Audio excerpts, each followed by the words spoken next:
Essa quinta é a última quinta-feira da nossa série, Pastor Valdeci, Teu Reino entre Nós. E nós estamos encerrando em nome de Jesus, com chave de ouro nessa noite, em nome de Jesus. Eu já quero aqui convidar o nosso irmão Júnior, está aqui com esse desafio hoje. Glória a Deus. Está caindo chuva lá fora e chuva aqui dentro. Aleluia.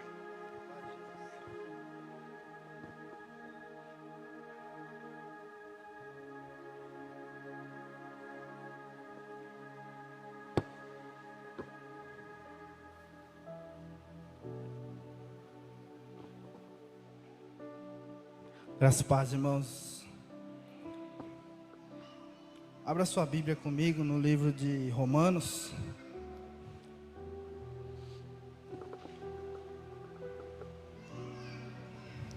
Romanos capítulo 14, versículo 17.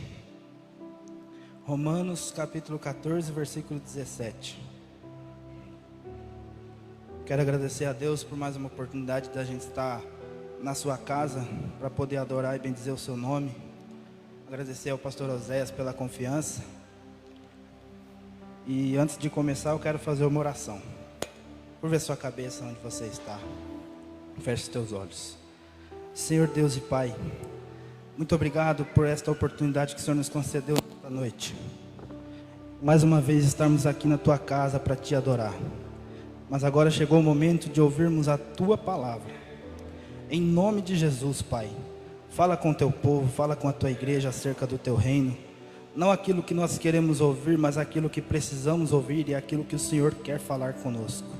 E que esta palavra possa trazer para nós uma mudança, um confronto, uma mudança de atitudes, Pai, de caráter.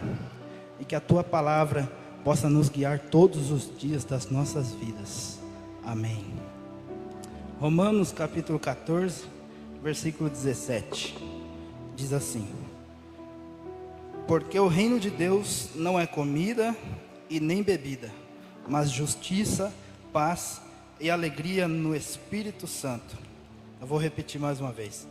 Porque o reino de Deus não é comida e nem bebida, mas justiça, paz e alegria no Espírito Santo. Repita comigo essas três palavras para que fique bem na sua memória. Justiça, paz e alegria no Espírito Santo. Esse é o tema da mensagem de hoje. As três características do reino de Deus. E para a gente falar do reino de Deus, primeiro é necessário entender o que é o reino. É necessário entender do que se trata o reino de Deus. Na verdade, se a gente for buscar no dicionário o significado da palavra reino, nós vamos encontrar monarquia, governo, domínio e outras definições. E se a gente for comparar com o reino de Deus, é exatamente a mesma coisa. O reino de Deus é para nós o seu reinado, a sua monarquia. O reino de Deus é para nós o seu governo nas nossas vidas. O reino de Deus também é para nós o seu domínio sobre as nossas vidas. Mas também no dicionário há uma outra definição para reino, que é exatamente o conjunto dos súditos de um rei. Ou seja, comparando mais uma vez com o reino de Deus, nós podemos entender que também o reino de Deus, além de ser governo, além de ser domínio, além de ser o seu poder, a sua soberania, o reino de Deus também se trata de nós, porque o reino de Deus na terra se move em nós e através de nós. E uma coisa que é necessário também entendermos é que o reino de Deus, ele não é deste mundo. Se a gente for na Bíblia, em João capítulo 18, versículo 36 diz assim: respondeu Jesus: o meu reino não é deste mundo. Se o meu reino fosse deste mundo, lutariam os meus servos para que eu não fosse entregue aos judeus. Mas agora, o meu reino não é daqui. Ou seja, nesta passagem Jesus está declarando que apesar de que o reino dele foi estabelecido na terra, o reino dele não é desta terra. Mas na verdade, o reino dele está estabelecido para que na verdade seja cumprido um propósito dos céus. É por isso que se chama reino dos céus, ou reino de Deus, como algumas passagens da Bíblia declaram. Então Cristo está mostrando que, apesar dele estar na terra, e de o Pai o ter enviado para esta terra, o reino dele não é desta terra, mas está nesta terra, para que cumpra-se um propósito dos céus. Outra coisa que é necessário que a gente entenda, é que o reino de Deus, ele está sempre em ascensão, em crescimento. O reino de Deus nunca deixou de crescer, o reino de Deus não para de crescer, e o reino de Deus nunca vai parar de crescer. A palavra de Deus diz em Lucas, capítulo 13, versículo 18 ao 21, diz assim: E dizia: a que é semelhante o reino de Deus? Ao que o compararei? É semelhante ao grão de mostarda, que um homem, tomando, lançou na sua horta, e cresceu, e fez-se grande árvore, e em seus ramos se aninharam as aves do céu. No versículo 20 diz: E disse outra vez: ao que compararei ao reino de Deus? É semelhante ao fermento, que uma mulher tomando, escondeu em 3 medidas de farinha, até que tudo se levedou. Ou seja, esta passagem nos mostra acerca do reino de Deus, mostrando como ele cresce a cada dia, assim como um grão de mostarda, que um homem pegou e lançou na sua horta, e cresceu, e fez uma grande árvore, e os pássaros do céu se aninharam nesta árvore. Ou seja, a gente pode entender que na verdade o reino de Deus, ele pode ter começado como um grão de mostarda, de forma sutil, talvez de forma tímida, pequena, mas quando Cristo declara: ficar em Jerusalém até que do alto seja revestido de poder, para que pregue até os confins da terra, e a partir dali o reino de Deus começa a crescer e crescer e crescer, mesmo antes de Cristo, porque essa era a vontade do Pai. A igreja do Senhor precisa entender de uma vez por todas, que nós não dependemos de situação qualquer para que a igreja venha crescer, porque a igreja não é minha, a igreja não é sua, a igreja não é do pastor, a igreja é do Senhor. A igreja de Cristo sempre na sua história, desde os tempos mais primórdios, desde a igreja primitiva, passava por perseguições. A igreja era perseguida, cristãos eram lançados em estádios com leões, cristãos eram queimados vivos, cristãos eram degolados, cristãos eram mortos ao fio da espada, outros eram crucificados. Mas uma coisa interessante, que mesmo diante de toda a perseguição, a igreja de Cristo nunca parou de crescer. Mesmo diante desse cenário de perseguição e luta, a igreja de Cristo só cresce a cada dia. A gente pode entender da mesma maneira como a farinha, ou como um pão, que quanto mais alguém bate, mais ele cresce. Assim também é a igreja de Cristo. Quanto mais perseguem, quanto mais vão atrás, quanto mais lutam contra a igreja do Senhor, mais ela cresce. A palavra de Deus diz que as portas do inferno não prevalecerão contra a igreja. Isso é o que diz a palavra de Deus. Outra coisa que nós precisamos entender acerca do reino de Deus. O reino de Deus, ele está em nós e é revelado através do Espírito Santo. Lucas 17, versículo 20 e 21 diz assim: interrogado pelos fariseus sobre quando havia de vir o reino de Deus, respondeu-lhes e disse: o reino de Deus não vem com aparência exterior, nem dirão ei-lo aqui ou ei-lo ali, porque eis que o reino de Deus está entre vós. Aqui Deus está declarando através da sua palavra que o reino de Deus não se mostra com aparência, mas sim com atitudes. E Cristo declara ali no Sermão da Montanha algumas características que devem existir na vida de quem faz parte deste reino. Se você puder, abra sua Bíblia, no livro de Mateus capítulo 5, vamos ler juntos. Mateus capítulo 5, versículo 3. Vamos pegar do versículo 1 mesmo.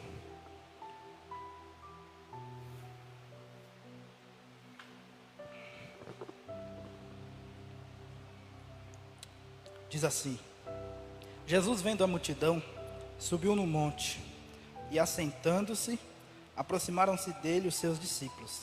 Abrindo a sua boca, os ensinava, dizendo: Bem-aventurados os pobres de espírito, porque deles é o reino dos céus. Bem-aventurados são os que choram, porque eles serão consolados. Bem-aventurados os mansos, porque eles herdarão a terra. Bem-aventurado o que tem fome e sede de justiça, porque eles serão fartos. Bem-aventurados os misericordiosos, porque eles alcançarão misericórdia. Bem-aventurados os limpos de coração, porque eles verão a Deus. Bem-aventurados os pacificadores, porque eles serão chamados filhos de Deus. Bem-aventurados os que sofrem perseguição por causa da justiça, porque deles é o reino dos céus.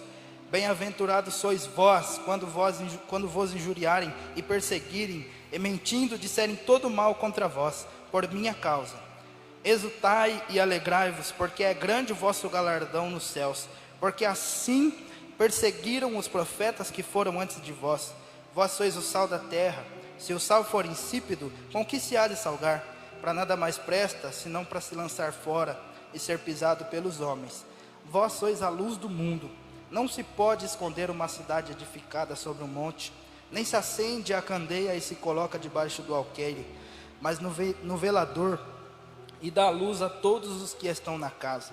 Assim resplandeça a vossa luz diante dos homens, para que vejam as vossas boas obras e glorifiquem ao Pai que está nos céus. Até aqui.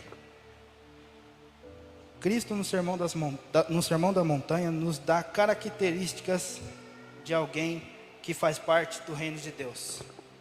Os puros, os mansos, os pacificadores, os misericordiosos.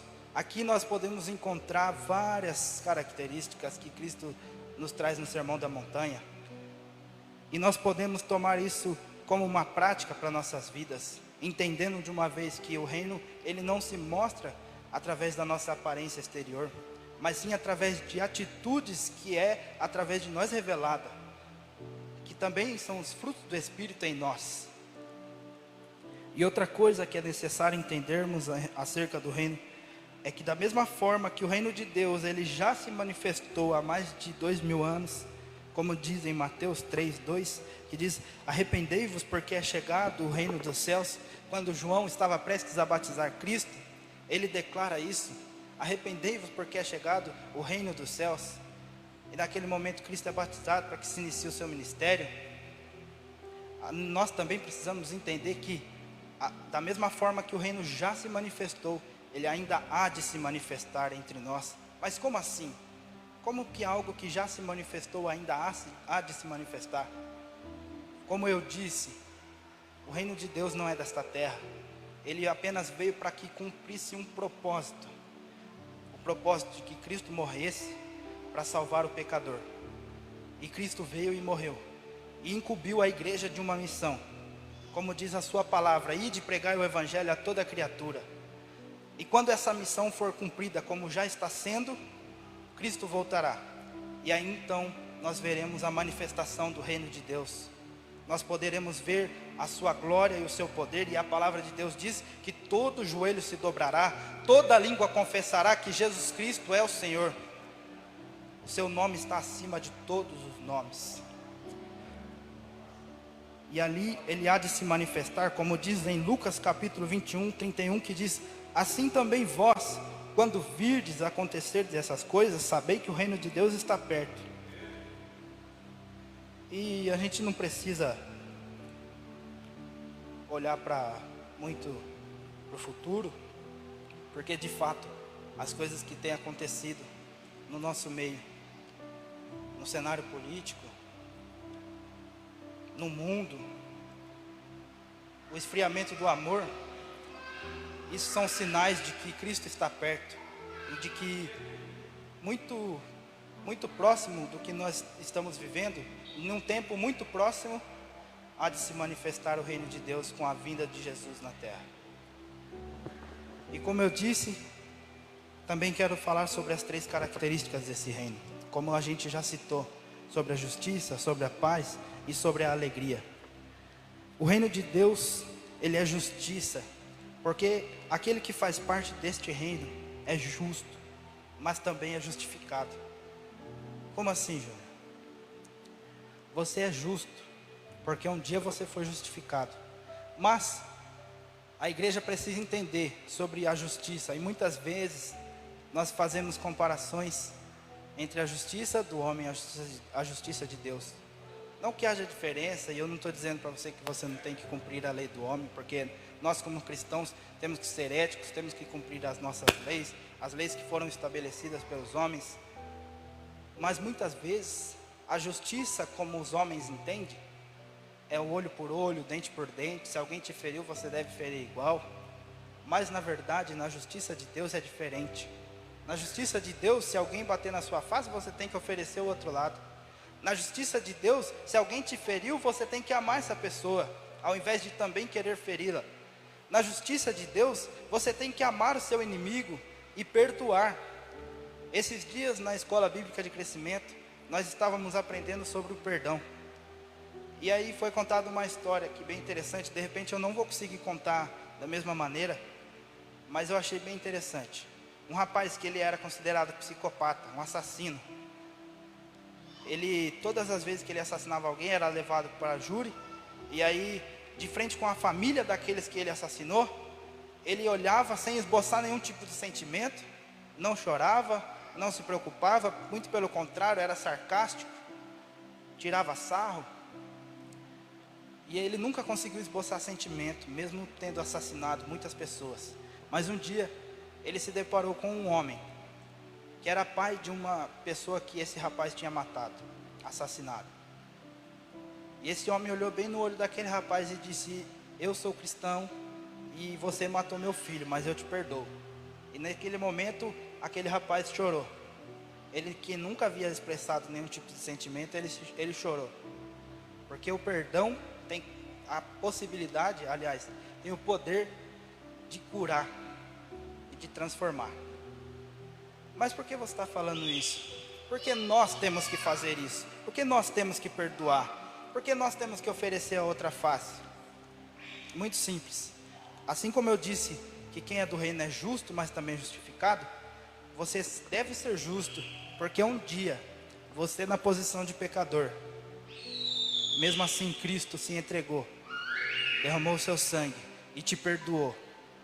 E se Ele te perdoou, você estando na posição de um pecador, porque a palavra de Deus diz que todos pecaram e destituídos foram da glória de Deus.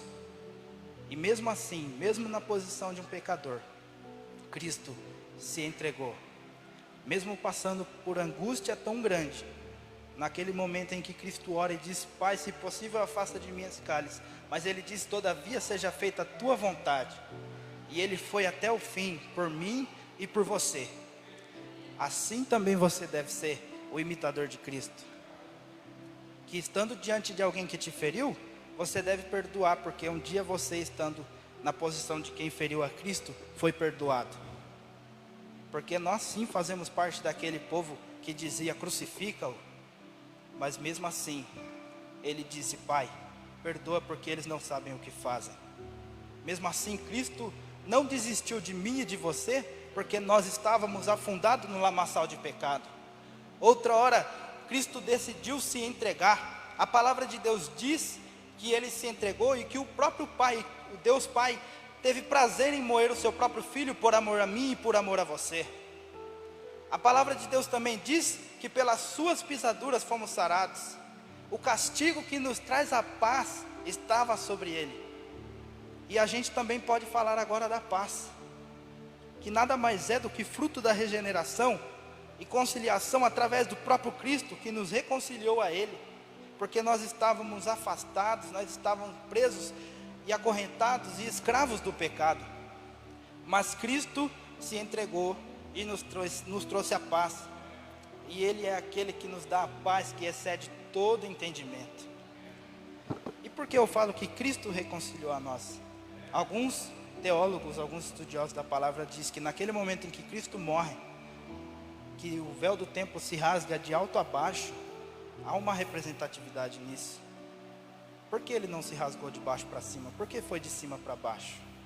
Porque era interesse do próprio Cristo reconciliar a sua igreja nele. Por isso Ele declara, de alto a baixo, a restituição de um relacionamento com o Rei Jesus. ele declara que de cima para baixo, numa posição vertical, que Cristo estava restaurando a aliança que ele tinha com seu povo.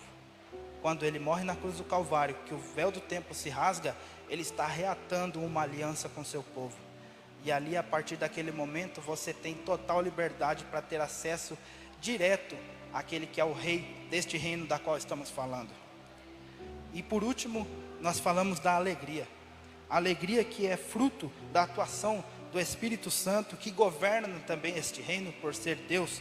E também, como eu acabei de dizer, o contato direto, o relacionamento que os súditos deste reino têm com o seu Senhor, o Cristo. Em Filipenses, capítulo 4, versículo 4, diz: alegrai-vos sempre no Senhor. Outra vez digo, alegrai-vos. Filipenses, que é conhecido como a carta da alegria, que Paulo escreve provavelmente quando estava preso na prisão de Roma, ele vai declarar: alegrai-vos sempre no Senhor. É uma ordem, está no imperativo, ou seja, nós precisamos estar alegre, não é uma opção. Significa de que quem tem e quem carrega a presença do Espírito Santo, que entendeu o sacrifício de Cristo na cruz do Calvário, sempre estará alegre, independente da situação que essa pessoa esteja, independente das lutas e problemas que você possa enfrentar no seu dia a dia. Você tem a presença do Espírito Santo dentro do seu coração, e por isso todos os dias você pode levantar a sua mão ao céu e dizer: eu estou alegre porque eu tenho dentro de mim a presença real do Espírito Santo de Deus. Aleluia. E esta alegria é incessante. E mesmo quando nós fecharmos os nossos olhos nessa terra, ela vai se tornar ainda maior. Porque nós estaremos juntos de Cristo, o vendo face a face. E é sobre isso que nós estamos falando. Que o teu reino esteja entre nós. E eu posso dizer algo para você, como forma profética. Independente do que acontecer. Eu sei que muitos dos irmãos estão preocupados com o que pode acontecer domingo, no cenário político. De repente, eu posso dizer, o Brasil inteiro está preocupado com isso, na verdade. Toda a nação está preocupada. Mas Deus ainda não perdeu o controle. Ele continua sendo Deus. Nada foge das suas mãos, nada foge do seu controle. E se nós tivermos que passar por uma situação de perseguição, que nós possamos estar preparados, cheios da autoridade do Espírito Santo. Outro dia, conversando com o Joel, ele levantou essa possibilidade e eu me peguei a pensando nisso. E se o avivamento que a gente tanto clama tiver que vir por uma perseguição na igreja de Cristo? E se tiver que ser dessa forma? Será que nós como igreja estamos preparados? Será que o reino está realmente identificado no nosso coração? Temos isso como identidade? Ou será que no momento da dor, nós não teremos a capacidade de ser identificados como alguém que faz parte do reino? Nós como igreja precisamos estar preparados para qualquer tipo de situação. Mas como eu disse e volto a dizer, fique tranquilo, porque Deus está no controle de todas as coisas. Amém? Quero fazer uma oração. Se coloque de pé, por gentileza. Senhor Deus, nós ouvimos acerca do teu reino e hoje se encerra este ciclo de mensagens do teu reino entre nós. Meu Deus, que a tua igreja tenha isso cravado no seu coração como identidade, como alguém que faz parte do reino. Entender de uma vez por todas que o Senhor é aquele que ainda não perdeu o controle, que nunca perderá. Que todo o controle está em suas mãos, Pai. E que nós possamos ter cada vez mais esta convicção no nosso coração. Em nome de Jesus, Pai, envia o teu Espírito Santo, que o teu reino esteja entre nós de fato, Pai, para que nós possamos ser revestidos, Pai, com aquilo que a tua palavra diz em Efésios, Pai, com as armaduras dos céus. Em nome de Jesus, que a tua igreja possa estar preparada para qualquer tipo de situação, mas que em todo tempo nós nunca venhamos deixar de te adorar, que em todo tempo nós nunca venhamos deixar de estar em tua presença, e que em todo tempo nós possamos estar firmes com o teu reino, firmado em nosso coração. Em nome de Jesus, abençoa cada irmão, a cada irmã. Em nome de Jesus, cubra as nossas casas, as nossas famílias com o teu sangue. Livra-nos do mal. Em nome de Jesus, Pai, que a tua igreja seja uma igreja missionária, que possamos entender o propósito do reino na terra e sair em busca das almas perdidas. Em nome de Jesus, que no nosso meio venha se levantar missionários e missionárias para este tempo, profetas para esta nação. Em nome de Jesus, Pai, e que o teu poder esteja sobre nós e venha se mover o teu reino através de nós. Assim nós oramos, em nome de Jesus. Amém.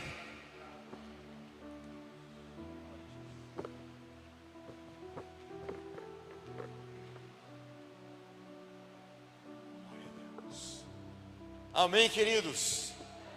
Porque o reino de Deus não é comida nem bebida, mas é paz, justiça e alegria no Espírito.